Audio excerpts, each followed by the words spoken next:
다 함께 사도신경으로 우리의 신앙을 고백합니다. 전능하사 천지를 만드신 하나님 아버지를 내가 믿사오며 그 외아들 우리 주 예수 그리스도를 믿사오니 이는 성령으로 잉태하사 동정녀 마리아에게 나시고 본디오 빌라도에게 고난을 받으사 십자가에 못 박혀 죽으시고 장사한 지 사흘 만에 죽은 자 가운데서 다시 살아나시며 하늘에 오르사 전능하신 하나님 우편에 앉아 계시다가 저리로서 산자와 죽은 자를 심판하러 오시리라. 성령을 믿사오며 거룩한 공회와 성도가 서로 교통하는 것과 죄를 사하여 주시는 것과 몸이 다시 사는 것과 영원히 사는 것을 믿사옵나이다. 아멘.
사랑이 많으신 하나님 아버지, 코로나 가운데서도 예배를 지키게 하심에 감사드립니다.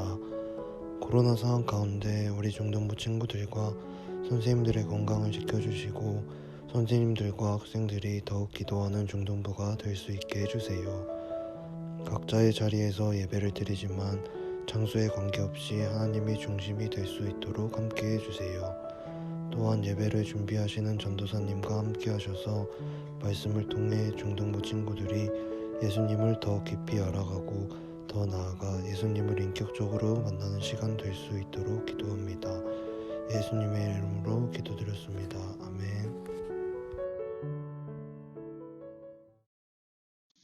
오늘 말씀은 창세기 12장 1절에서 5절까지 말씀입니다.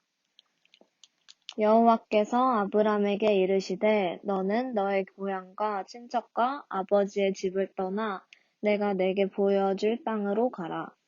내가 너로 큰 민족을 이루고 내게 복을 주어 네 이름을 창대하게 하리니 너는 복이 될지라. 너를 축복하는 자에게는 내가 복을 내리고 너를 저주하는 자에게는 내가 저주하리니 땅의 모든 족속이 너로 말미암아 복을 얻을 것이라 하신지라. 이에 아브람이 여호와의 말씀을 따라갔고 롯도 그와 함께 갔으며 아브람이 하란을 떠날 때에 75세였더라. 아브람이 그의 아내 사레와 조카 롯과 하란에서 모은 모든 소유와 얻은 사람들을 이끌고 가나안 땅으로 가려고 떠나서 마침내 가나안 땅에 들어갔더라. 아멘.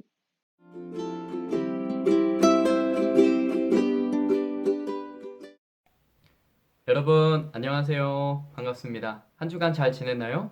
우리가 한 주 동안 지내면서 내 안에 있는 교만이 무엇이 있을까 한번 고민해 보자고 말씀을 드렸었는데 어떻게 한번 고민을 해봤나요? 내 안에, 우리 삶의 기준에 하나님이 있지 않고 내가 있다면 그것이 바로 교만입니다. 그래서 내가 나를 위해서 하나님보다 더 사랑하고 있던 것이 무엇이 있나 고민을 하면서 우리가 그런 교만을 다 벗어버리고 오직 하나님만 의지하고 하나님만 바라보는 우리 귀한 하나님의 자녀들이 다 될 수 있기를 소망합니다. 오늘은 복의 통로라는 제목을 가지고 하나님께서 하나님의 나라를 회복하시기 위해서 아브라함을 택하신 이야기를 살펴볼 거예요. 하나님의 나라를 회복하기 위해서 하나님이 아브라함에게 어떤 약속을 하셨는지, 그리고 하나님이 아브라함을 부르시는 과정에서 어떤 일이 있었는지 우리가 오늘 성경의 이야기를 통해서 살펴보도록 하겠습니다.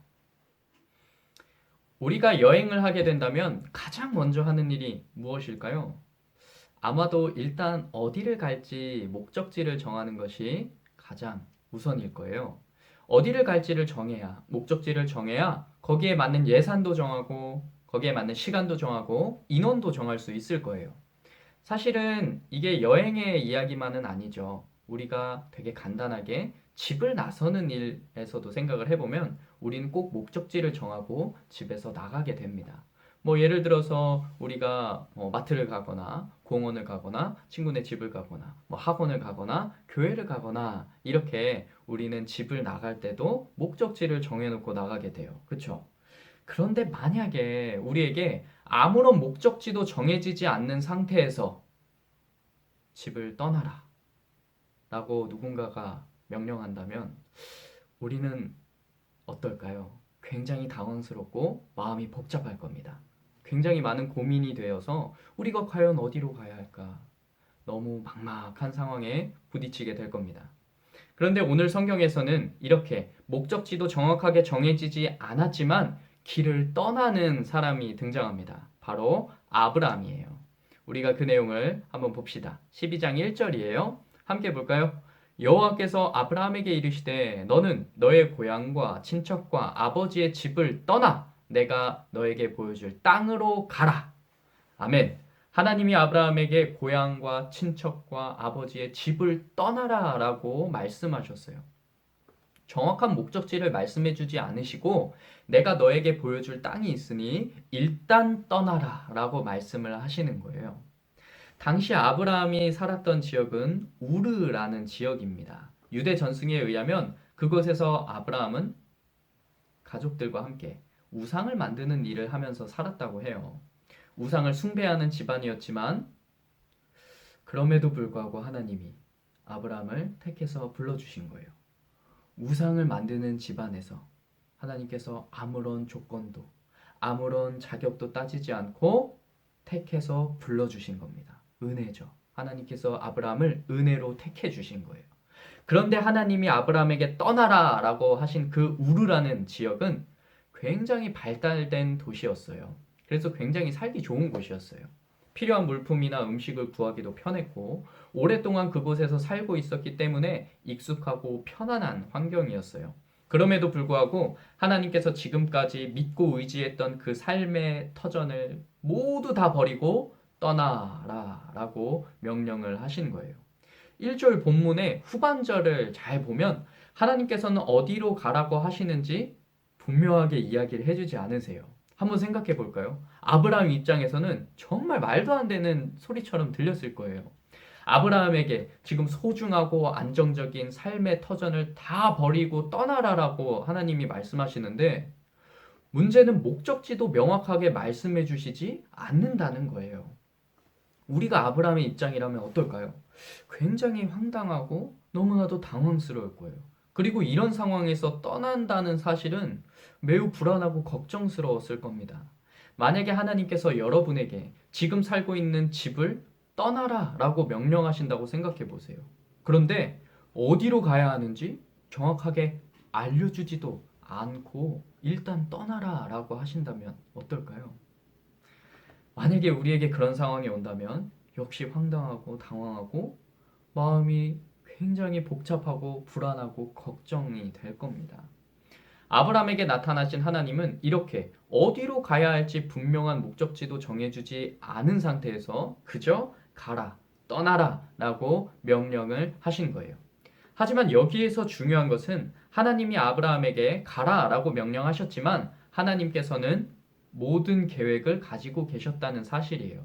하나님이 아브라함을 어디로 보내실지 아직 모르셔서 또는 어디로 보내실지 아직 정하지 않아서 일단 가라 라고 명령하신 것이 아닙니다.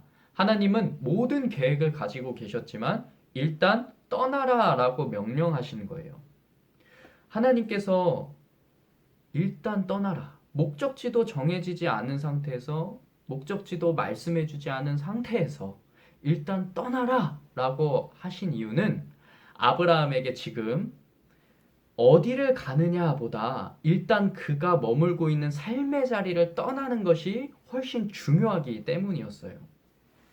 아브라함의 삶의 자리가 어땠길래 하나님은 목적지도 말씀해주지 않은 상태에서 일단 떠나라 라고 말씀하셨을까요? 아브라함의 집은 우상을 숭배하는 집안이었어요. 아까도 말씀드렸듯이 아브라함은 우상을 숭배하는 집안이었어요. 아브라함도 우상을 숭배했는지 아닌지 성경에서 나와 있지 않기 때문에 정확히 알 수는 없지만 분명한 것은 아브라함의 집안은 우상을 숭배하는 집안이었습니다. 그런 집안에서 아브라함이 어릴 때부터 자랐다는 사실이에요. 아브라함이 살았던 삶의 자리를 보여주는 성경 구절이 있습니다. 여호수아서 24장 2절이에요. 함께 볼까요? 여호수아가 모든 백성에게 이르되 이스라엘의 하나님 여호와께서 이같이 말씀하시기를 옛적에 너희의 조상들 곧 아브라함의 아버지 나홀의 아버지 데라가 강 저쪽에 거주하여 다른 신을 섬겼으나 아멘. 아브라함의 아버지였던 데라는 다른 신을 섬기는 우상을 숭배하는 사람이었어요.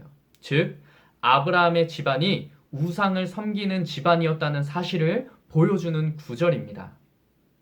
혹시 맹모삼천지교라는 고사성어를 아시나요? 맹자와 맹자의 어머니에 관련된 일화인데요. 맹자는 명나라 시대에 살았던 유능한 철학자입니다. 근데 그의 어머니가 맹자를 위해서 3번이나 이사를 했던 일화에서 유래된 고사성어예요. 원래 맹자의 집은 공동묘지 근처였어요. 그래서 어린 맹자가 자꾸 장래의식을 막 흉내내는 거예요. 그래서 그것을 본 맹자의 어머니가 시장 근처로 집을 옮기게 되었어요. 그랬더니 이번에는 맹자가 장사꾼이 장사를 하는 흉내를 내기 시작했습니다. 그래서 맹자의 어머니는 이번에 서당 근처로 집을 옮겼어요. 그랬더니 어떻게 했을까요? 맹자가 예의범절을 지키는 흉내를 내기 시작하면서 서당의 가르침을 따라하기 시작하는 거예요. 그래서 이것을 보고 맹자의 어머니는 그 집에 살 것을 정하고 그 집에 살기로 마음을 먹고 맹자에게 공부를 시켰다고 합니다. 이런 일화에서 나오게 된 고사성어가 맹모 삼천지교예요. 교육에는 환경적인 요인이 아주 중요하게 작용한다라는 가르침을 담고 있는 고사성어입니다. 이것과 연관해서 한번 생각해 볼까요? 아브라함의 집안은 우상을 섬기는 집안이었어요.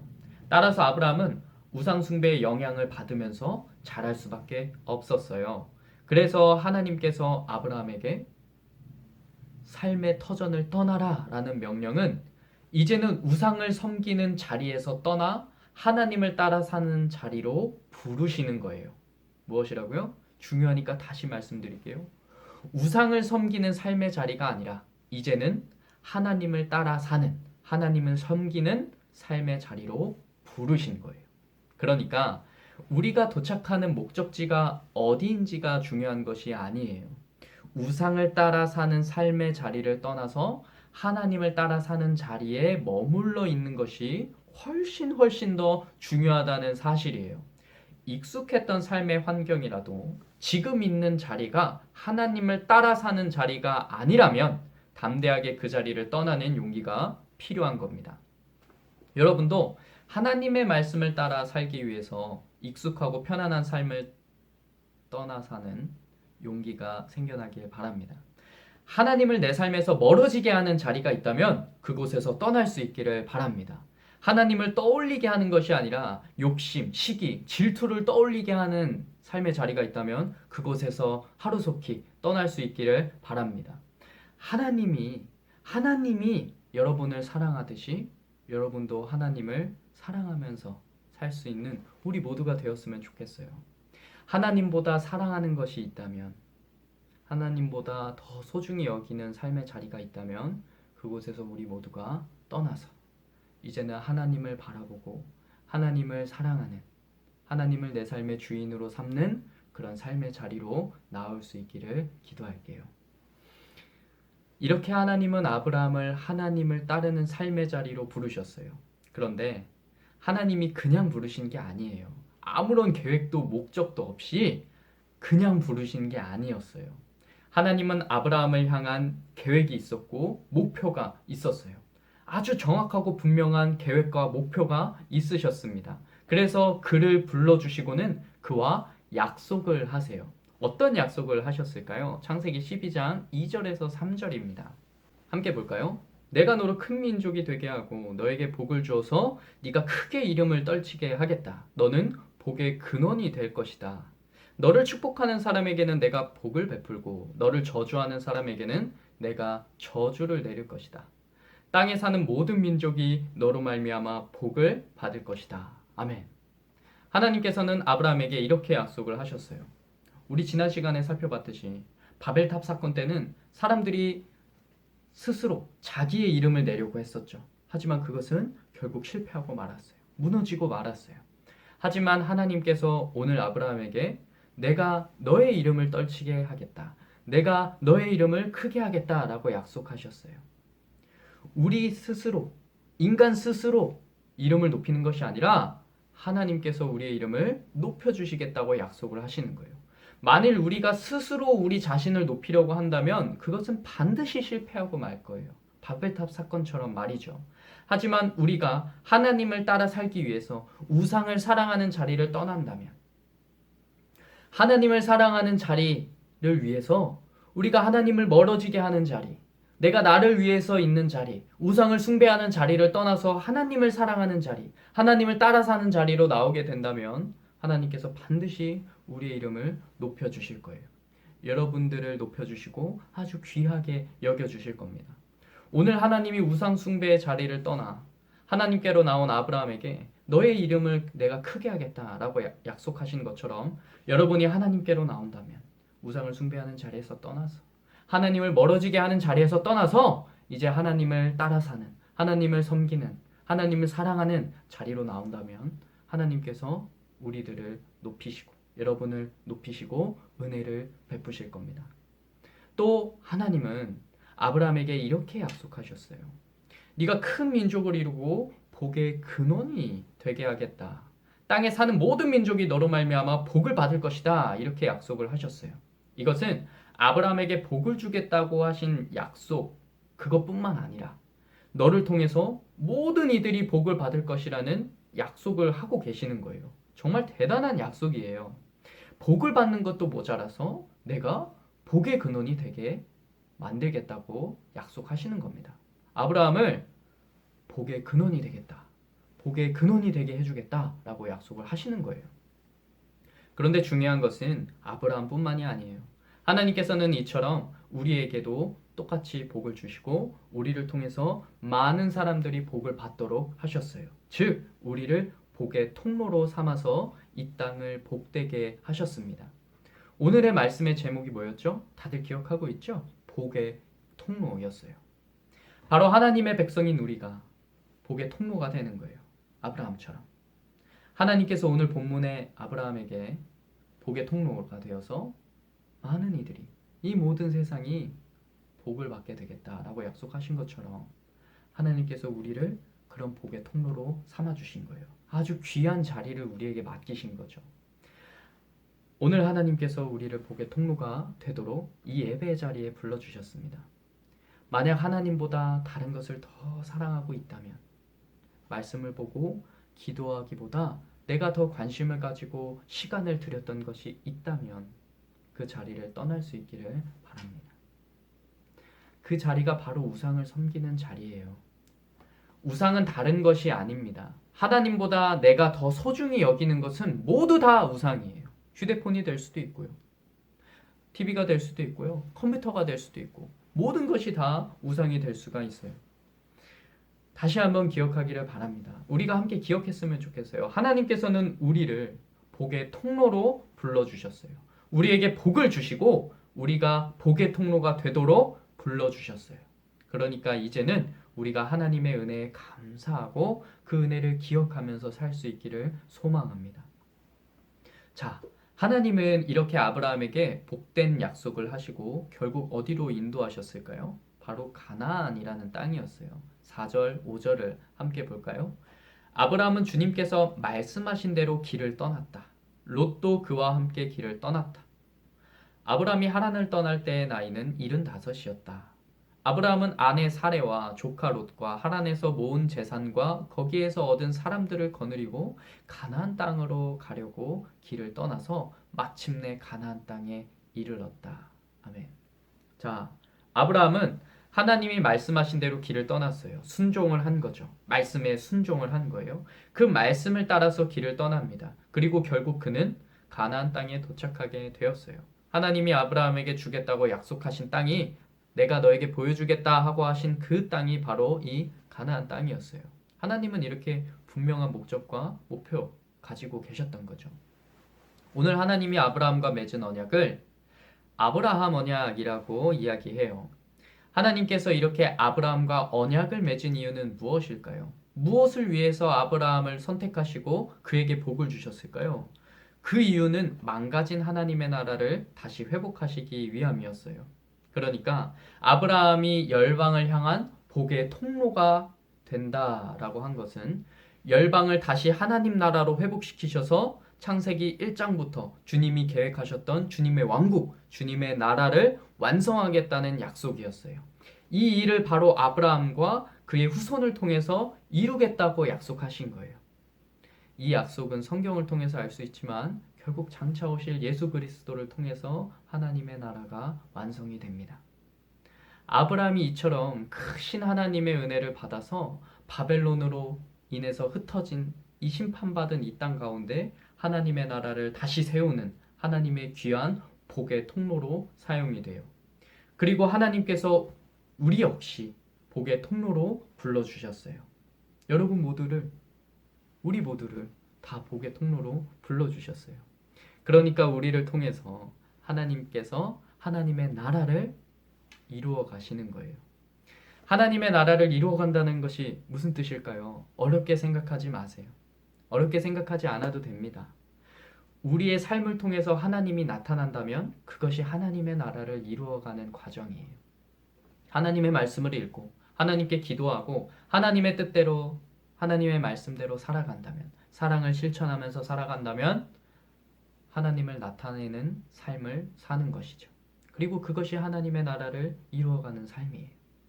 내 삶의 주인을 하나님으로 고백하고 그에 합당하게 산다면 그것이 바로 하나님의 나라를 이 땅에 이루어가는 일이라는 사실을 우리가 꼭 기억했으면 좋겠습니다. 그게 바로 복의 통로로서 사는 삶이에요. 사랑하는 중등부 여러분, 한 주간 삶을 살면서 여러분이 복의 통로라는 사실을 꼭 기억했으면 좋겠습니다. 여러분이 복의 통로라는 사실을 꼭 기억했으면 좋겠어요. 그 사실을 명심하고 죄인인 우리를 복의 통로로 불러주신 그 하나님의 은혜를 기억하면서 여러분이 복의 통로로서 어떤 삶을 살아야 하는지 고민해보고 하나님께 감사하는 한 주가 되기를 소망합니다. 함께 기도할까요? 하나님 참으로 감사합니다. 우리를 복의 통로로 불러주셔서 감사합니다. 우리가 하나님을 사랑하고 이웃을 사랑하는 하나님의 백성이 될 수 있도록 도와주세요. 그래서 복의 통로로서 주변에 하나님을 나타내고 우리의 삶을 통해서 하나님께 영광을 올려드리는 우리 중등부 한 사람 한 사람이 다 될 수 있도록 하나님께서 우리에게 성령을 허락하여 주옵소서. 성령으로 늘 함께 해주실 줄 믿사오며 우리 주 예수님의 이름으로 간절히 기도합니다. 아멘.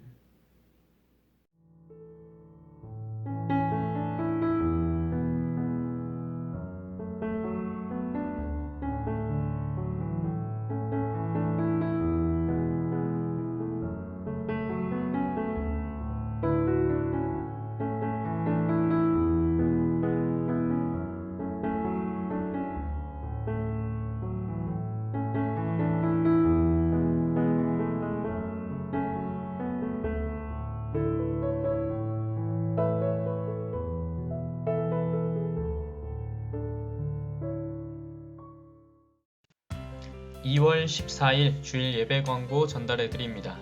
드디어 이제 다음 주에 중등부 겨울 특별 예배가 시작돼요.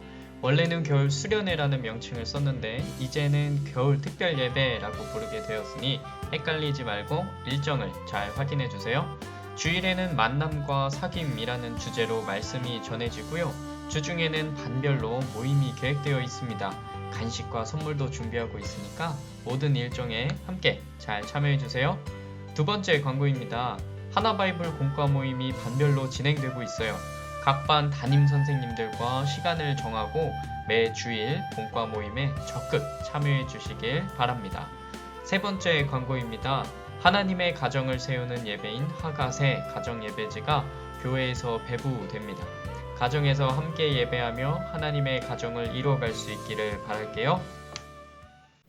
네, 이것으로 모든 광고는 마쳤습니다. 여러분, 한 주 동안 지내면서 하나님께서 우리를 복의 통로로 부르셨다는 사실을 꼭 기억했으면 좋겠어요. 우리가 복의 통로로서 이 땅 가운데에 하나님을 드러내고 또 하나님을 나타내면서 살 수 있기를 또 바랍니다. 그러기 위해서 우리가 한 주 동안 어떻게 하면 복의 통로로서 우리가 하나님을 드러내면서 나타내면서 살 수 있을지 고민해보고 생각해보고 또 기도해보는 한 주가 되기를 소망합니다. 여러분, 오늘 너무나도 고생 많으셨고요. 우리 다음 시간에 또 기쁨 가운데서 함께 찬양하고 예배하고 기도할 수 있기를 소망합니다. 그럼 우리 기쁜 마음으로 다시 예배 가운데서 보기를 소망하면서 우리 다음 주에 만날 수 있기를 바랍니다. 그럼 우리 다음 주에 봐요.